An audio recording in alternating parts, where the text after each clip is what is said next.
Okay, welcome again everyone. Today I'm going to do a comparison review of these two action cameras. So on the left is the DJI Osmo Action.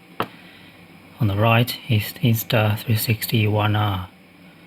I have the twin edition. So this one is now fitted with the 4K wide angle lens. It also comes with this, the 360 camera mode. So to make this comparison review a fair comparison,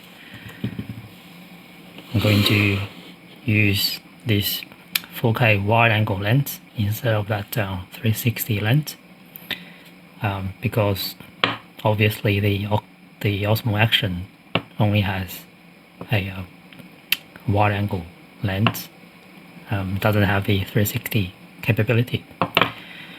So the way I'm going to review this, to compare these two, is mounting them on my motorcycle, because I mainly use these cameras for filming on motorcycles.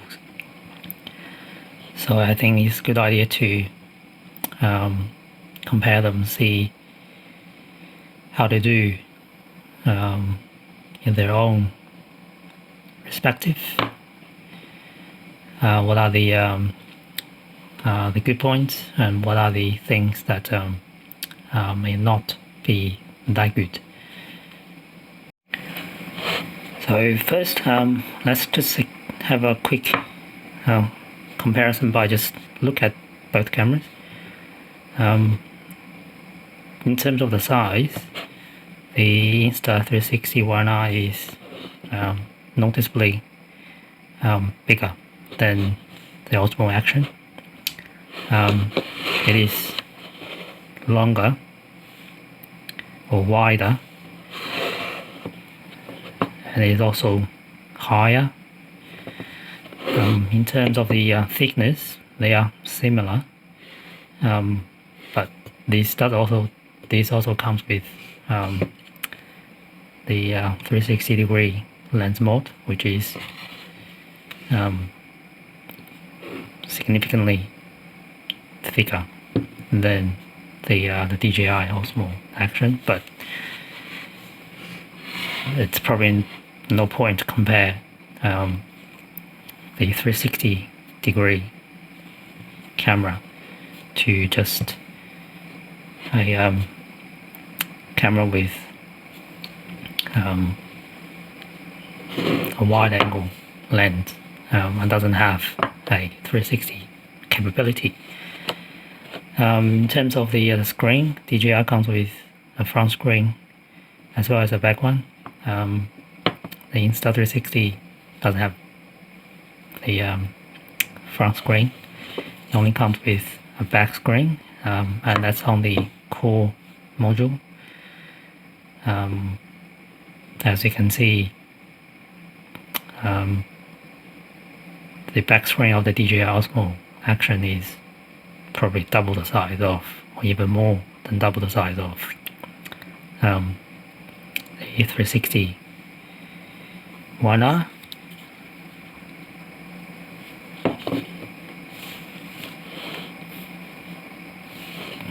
So in terms of controlling the camera,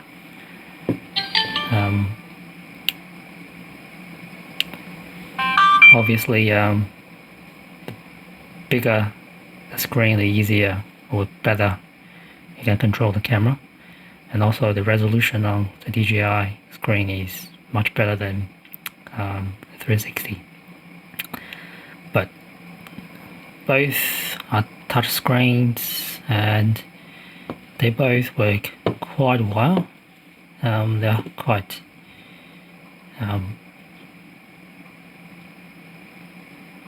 easy to touch.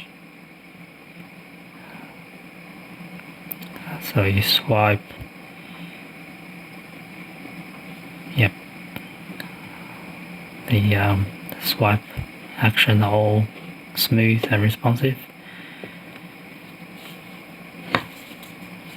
But because the DJI has a front screen, you can just simply switch.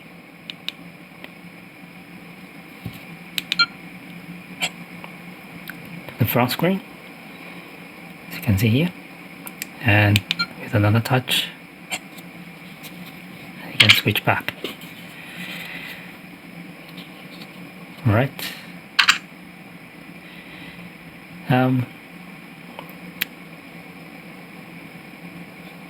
so let's mount them on the motorcycles and go out, shoot some videos and see how they go.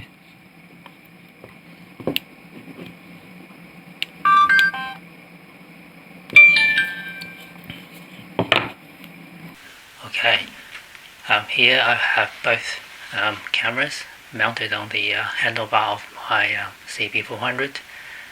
They're using the same clamp mount,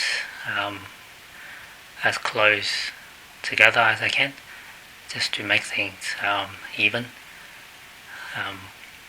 So first, the settings on the cameras, they are both 16:9 ratio. The Osmo has Dewarp off, and the Insta360 is on ultra-wide lens. They're both shooting 4K 60 frames per second MP4 files. I set the white balance on both to auto. DJI has the exposure at -1.7 and Insta at -1.5. The DJI has rock steady stabilization on.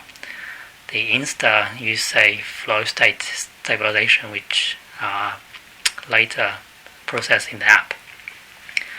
The DJI is set as cinematic color and is vivid color for the Insta360. So let's test the built-in microphone sound first. First, let's hear the DJI.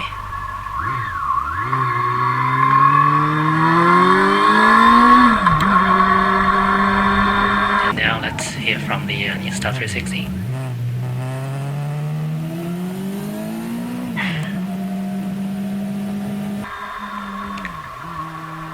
Now I'm back on the recording from the DJI. I think I like the DJI Osmo Action sound recording better. It's much more clear and it's crisp. It picks up very little details like the gear change clicks, and you can clearly hear the revving of the engine and any other sound around.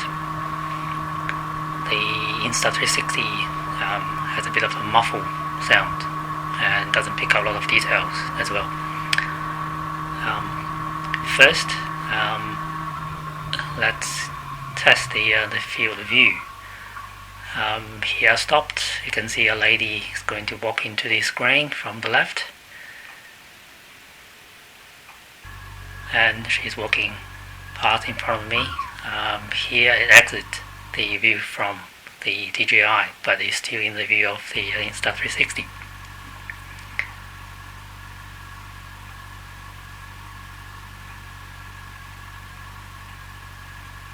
And next, I think we should test the lens warp, which is the distortion at the corners. So here, as you can see on the right top corner of both screens, the electricity pole bends slightly on both cameras. And here again on the left top corner, the electricity pole bends again, but I think it's slightly more on the Insta360 than the DJI. So to conclude, I think I like the sound quality of the DJI and its more natural color. Also, the DJI has more finer controls of the camera settings, which on Insta360 One R, I think I like the slightly wider view. stands out, and the image appears to be sharper with more details captured. For the dislikes, on the DJI, I think the image is slightly softer, lacks a bit of sharpness and details. And on the Insta360, I don't really like the poor recording sound, and also the camera module alone doesn't have finer camera setting controls. But all these image qualities, the color, the sharpness, etc., can all be edited later using other softwares. So it's really up to your preference, what do you value more, the field of view or sound quality, or you like the natural color coming out of the camera, or the vivid color straight off camera, which you don't really have to do a lot of editing to make it pop. But you can edit the image to your like after you shoot the image. Here it's what I did with the DaVinci Resolve 17 software I use. I can edit both image from both cameras to make them to the way that I like, so I can bring the color out on the DJI. I can also dull the color slightly on the Insta. It's just the way I process or what I like.